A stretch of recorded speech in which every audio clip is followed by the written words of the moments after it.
Hello students, welcome to the new chapter, that is the Laplace transformation, and in this chapter we will discuss the Laplace transformation, basically formulas and Laplace inverse, and how to solve the differential equation with the help of the Laplace transformation. This unit comprises of the long many topics, I will say that, but let's start it from the beginning of the chapter and let's try to understand what is the concept of the Laplace transformation. In this chapter, uh, first of all, we will discuss basic formulas, and in this video we are going to discuss how to apply those formulas in your numericals or in your sums. Okay, so let's start with the first of all definition, that is what is the Laplace transformation. Students, in this part, let f of t be a real valued function defined for all t greater than 0, then Laplace transformation ft denoted by Laplace of ft. This is the denotation, students, for the Laplace transformation, and how it is defined. It is defined as a Laplace transformation of a f2t is equal to 0 to infinity integration e raised to power minus st ft dt is equal to fx. Okay, fs. And provided the integral exists, means in this part, whatever you have a function, whatever you have e raised to power minus st, right? For that case, the integration must be exist. Acha, one more thing, students. You should be very careful while writing the ft and fs, because this is the denotation, and if your denotation is wrong in your exam, that may be the case of the error, and you will reduce. There will be the case of the deduction. Okay, so I'm saying that I'm denoting my small f whenever we have a function in the t variable. I will use my capital F for variable. Okay, this is a basic thing which must be remembered by all of you. Now let's start with a very basic property, that is a linearity property. What is the linearity property? We will prove this also. Okay, so in this part, suppose I am saying that we have two functions, Laplace of f1t and Laplace of f of t, and both are existing, and c1 c2 are some constant. Then if you have if you have to find the Laplace of this c1 f1t plus c2 f2t is equal to c1 Laplace of f1t plus c2 Laplace of f2t, how you can do this? Actually, this is a main, I think I will say, this is a linearity property. This is just similar to the derivative, जैसे आप लोग करते थे, like derivative of fx plus derivative of gx, right? Or this will be always written as a derivative of fx plus a derivative of gx, right? This is the thing. Similarly, we are writing this linearity property, that is Laplace of c1 f1t plus c2 f2t is equal to the c1 and Laplace of f1t plus c2 Laplace of f2t. Now, first of all, let's try to prove this property, because sometimes they can ask you in a 1 or 2 marks that how to prove this thing. Okay, so students, suppose if I'm saying that I have a Laplace function, I'm writing Laplace of f1t. Okay, Laplace of f1t, if I write like, because if I can apply here my definition of the Laplace, so you will have e 0 to infinity e raised to power minus st, and here you will have a f of t dt, right? You will have this thing.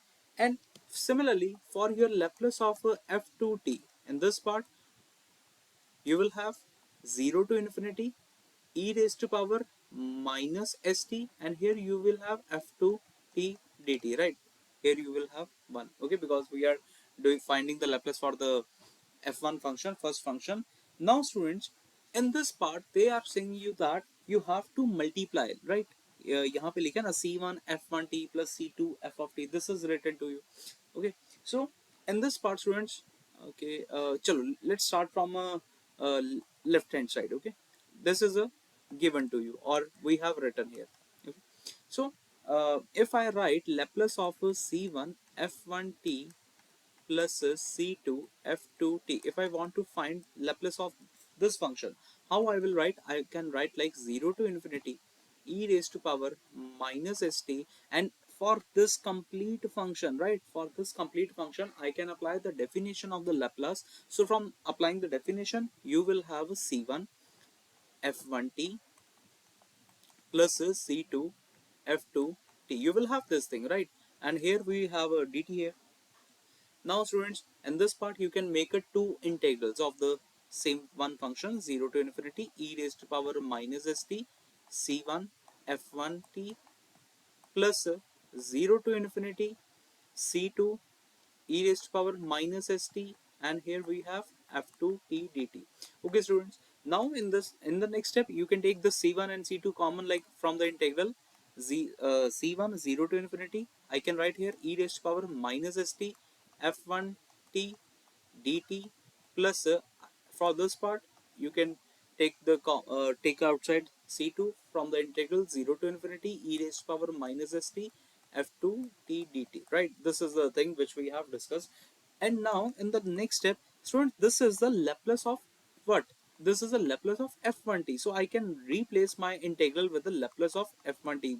Okay, plus c2 Laplace of, and similarly I can replace my integral with the Laplace of f2t. So this is how we have proved this linearity property, and I am saying that sometimes they can ask you in the 2 marks just to prove this thing, and this is a very easy part. Okay, now let's understand first of all some basic formulas or basic Laplace transformation of a elementary function. Elementary function basically are those functions which are general in use, which are very much we use in our mathematics. Okay, so Laplace of 1, that is a 1 upon s. Laplace of t raised to power, that is gamma of n plus 1. This is called actually gamma function. If you have not heard this about this thing, आप समझ जाओगे, ठीक है? Gamma of n plus 1 upon s raised to power n plus 1 if n plus 1 is greater than 0. And or this formula is also written as a Laplace of t raised to power n is equal to n factorial upon s raised to power n plus 1. Okay, one more thing I will tell you. Students, n plus 1 gamma, this is actually equals to the n factorial. This is the relation between the factorial and the gamma function. So I am writing this here. Now Laplace of e raised to power at, this will be written as a 1 upon s minus a. This is the again formula, Laplace of cos at s upon s square plus a square, Laplace of sin at a upon s square plus a square sine. Here I am writing the hyperbolic function, that is a sine. Okay, and again here is also you have a cos hyperbolic function. These are the formulas, right? And you can note down these formulas before doing any question.